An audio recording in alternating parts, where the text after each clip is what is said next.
My name is Xinxiang Amy San. I'm a professor of chemistry and biochemistry, endowed chair professor in cancer research. Our lab works on two types of rare pediatric brain cancers.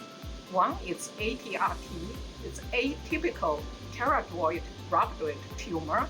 The second one is DIPG, it's diffuse intrinsic pumping glioma. Both of them are very aggressive, very rare, but very deadly pediatric brain cancer. Our lab is focused on cancer biomarker discovery for early detection and for developing targeted therapy and immunotherapy, and also optimized chemotherapy.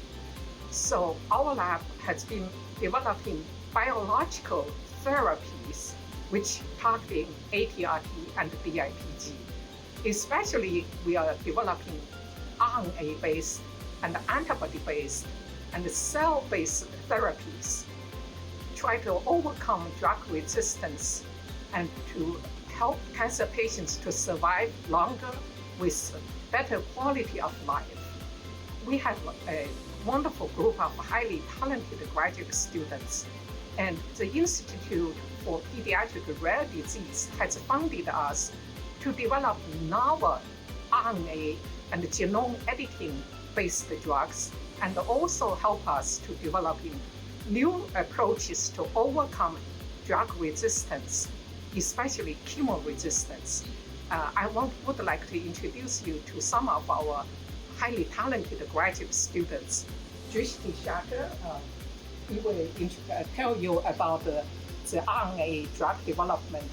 Sonia Kiran will tell you about how to overcome chemotherapy drug resistance.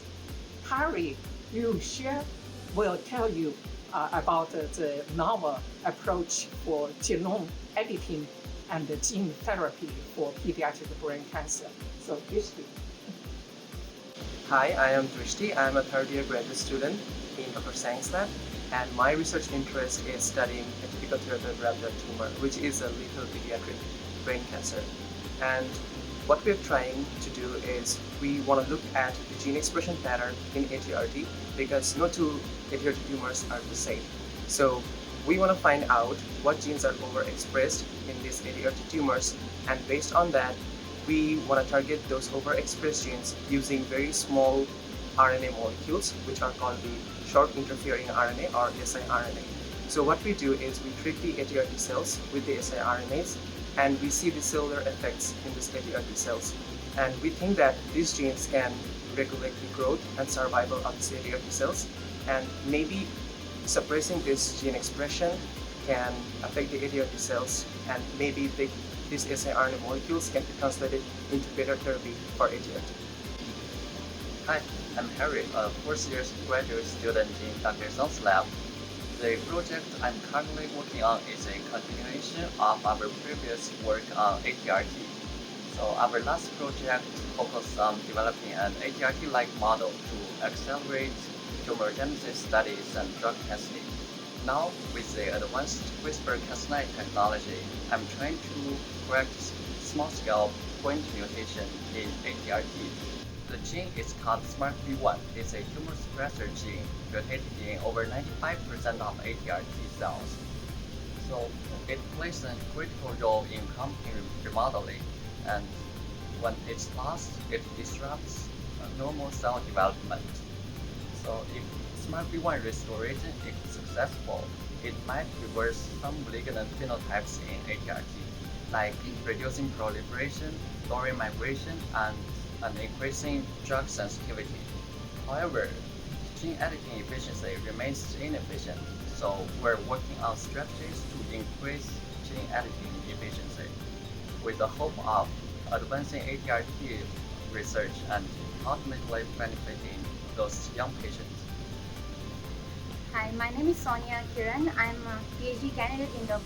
Amy San's lab. Our lab mainly focuses on studying various aspects of these rare pediatric brain tumors such as ATRT and DIPG. And my focus particularly is on studying interaction of these rare pediatric brain tumor cells with the cells of their microenvironment, and how this interaction is affecting the chemo-resistant and chemosensitivity properties in these rare pediatric brain tumor cells.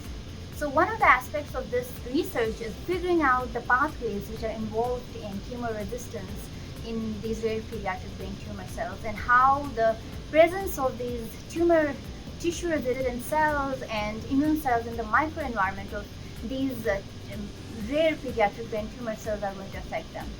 Then another project that I have been working on and I'm interested in is deriving various innate immune cells from induced pluripotent stem cells and studying their cytotoxic subsets and trying to improve the efficacy of these immune cells towards these rare pediatric brain tumor cells.